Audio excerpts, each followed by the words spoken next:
Hello and welcome in live from Gila River Resorts and Casinos at Wild Horse Pass. It's the PHNX Cardinals halftime show. Get your barf bags out. Cardinals getting thumped, pummeled, an absolute bloodbath. It's no secret in Seattle. This is a horror show. 38-7. I'm Johnny. This is Bo, Brittan, Noah. You know the crew. In what is the most embarrassing performance of the JG era after a riveting Monday Night Football performance, Bo. Wetting the bed, peeing the bed, whatever you want to call it, in Seattle. Where do they go from here? You got to be able to just kind of put one foot in front of the other, hopefully with a running clock. I know they won't get that, of course, NFL rules. But every way you described it and then some, this is just a complete, utter domination from the Seahawks, and it's completely different weight classes on display in this contest. And it's really unfortunate. The Cardinals coming off the momentum that they had in prime time, just a no-show against the division rival that they've shown they can beat from 2021. That losing streak is going to be extended, and this is a performance where you kind of had a little bit of goodwill that you created for yourself. That's gone. It's completely gone out the window. Before it was 14-0, then it was 21-0, 28-0. Like, you're going to have to ask some serious questions or answer some serious questions tomorrow about your coaching staff, about your team. And where you go from there is going to be important. I just don't know what questions else that you can answer as a coaching staff. Right. Like, it's just been the same thing week in, week out. We talked about it. I mean, yeah, they won a game. They stopped the losing streak. But, again, you had a great offensive performance against the worst defense in the NFL, right? It was good. It was a win. It makes everybody kind of breathe and feel a little bit better. But then when you come back 6 days later, and this is the product that you put on the field, offensively, defensively, this is done. I mean, you've got, at this point, you're proving like there's not a coach in the NFL that's had this long to put something out there. You're in year 3, and it's just gone from bad to worse. There's just been nothing to help. Get that comment. Let's go to that comment on the screen here. Scroll up, would you, Noah? What does it say? Cards Kingdom saying, Johnny, keep protecting Gannon. Keep going. Keep scrolling up. Keep going. Maybe not. Maybe we lost it. Johnny, keep telling us Gannon should stay, you fraud. Listen, here's what I'll say. This franchise wants to keep Jonathan Gannon and Monty Ossenford for complacency reasons, for continuity reasons, probably a better word. And, yeah, I'm pro less noise and dysfunction with new regimes and coaching staffs every 2 to 3 years. I also worry about the quality of how this job is going to appear on the open market without a quarterback successor and entering this division in what is probably the best division we've seen in 20 years in the NFL. Yeah.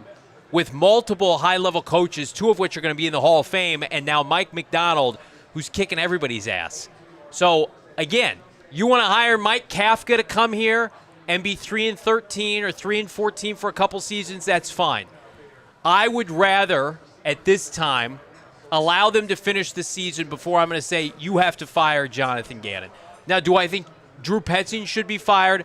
100%. I would fire Drew Petzing tonight after those horrendous 4th down calls, 4th and 1 jet sweep to Greg Dortch. I mean, it's terrible. I think Justin Fry is fired. I think Drew Petzing at some point will be fired. But I'm not ready to sit here. People are going to dog on me. That's fine. I'll take the criticism. People around the NFL love Jonathan Gannon. I think Monty Ossenford has done a nice job bringing talent in here. But, I mean, they're not close. They're in 3 years with the NFC West. This is what it looks like. If you think you can go catch lightning in a bottle with Bruce Arians with no quarterback of the future, go do that. Does anybody think Michael Bidwell can do that, though? He hasn't shown the ability to do it outside of one time, and that was the most successful tenure for any coach in this franchise's history. Like to look at this and to approach it like it's one person's fault, it's ridiculous. This is organizationally a failure. Yeah.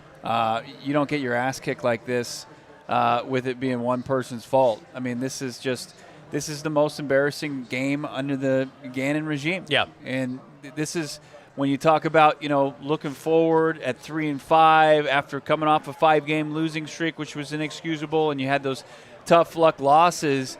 Here's the one thing you couldn't let occur the rest of the way. You had to be competitive. You had to remain competitive. And to come out here against one of your rivals and to just no-show and get your doors blown off, it not only does it not answer questions or keep, those questions being asked, they amplify it. And they point to one thing, and that's how do things change? It would change with change as far as the organization goes. Yeah, because like Brittan, you would have to go into this offseason telling everybody it'll be different, right? Yeah. We got a new quarterback. It'll be different, but like the division's not changing. The division's a dominant, monster. You have to be able to somehow flip this on its head. I firm belief that Jonathan Gannon was safe this week. Everything we had heard, the mojo they had back. And he was safe had they lost this game and it had been competitive, like most of his games are. You can't lose like this. No. I'm not gonna sit here and say like if they fire him, I'm gonna like defend Gannon or like be pissy that happened. But like you lose games like this in year 3. No defending it. You can't defend it. Like when you lose games like this in year 3, which after year 1. You got to the offseason in spring of year 2, and it's, hey, this is what's going on. Everything looks good. We've got a year coming up in front of us, and you put on display what we had last year, right, where you just kind of collapsed. And then you do it again this year, and it's all offseason talk about, hey, this is looking good. He's taking the next step. We're moving on. We're doing stuff. Yeah. And this is what you put on. And then you show up in a division game against the Seahawks team, a really, really good and great coach, fundamentally sound, great athletes on both sides of the ball for the Seahawks, but you come out here and, as you said, it's been belt to ass from the moment this game has started. Yep. Yeah. Right? And you can't do this as a head coach in year 3 and still have a job. I mean, there's nobody in the NFL as in a head coaching position or a D coordinator position or an offensive coordinator position that still had a job after coming out here in your 3rd season of mediocrity at best. This is season 3, and a mediocre has been the best you could have hoped for this team. Right. And that's from the ownership down. It's bad. And you, as you said, what veteran head coach is looking at this job like, this is the job that I want? Right. Because nobody does, because now you've had this reputation the entire tenure that you've been ownership here of putting mediocrity on the field. And that's what it's been. Right? You had your years with Bruce Arians where you were winning, right? But that was probably the best tenure you've had. Right, it was a very well-coached football team. And the guys were ready to play. Guys were in there. That's why there was so much success. But since that tenure has ended, you have seen nothing but trash. You had the 9. Yes, we were 9-1 at one point, right? And then you lost you lost like 7 straight games and then got beat out in the wild card when you should have won the division. Yeah.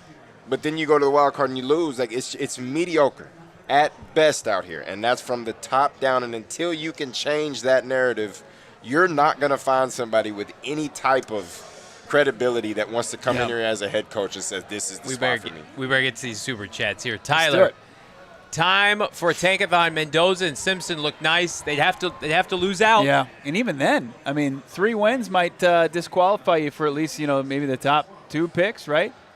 Connor, $2. Was a big Gannon guy, not anymore, needs to go. I think that's the consensus of a lot of people right now. Cruz, $4.99. I would rather watch John eat a steak than watch the second half. I appreciate you, Cruz. No one wants that.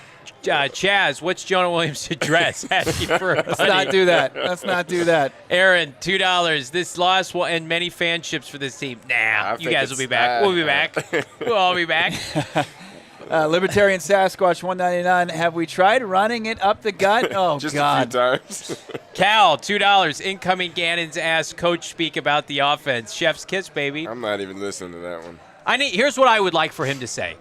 Apologize to the fans. He hasn't done that. I think you come out and you say, that's not the product that we envisioned for our fan base. I want to apologize to everybody. I hope he's not too proudful to do that. That would be disappointing. Brian, $5.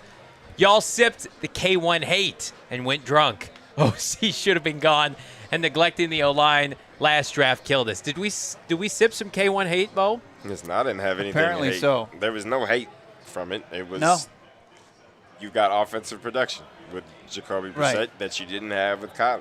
Yeah, you got to look at the numbers. That's all it was.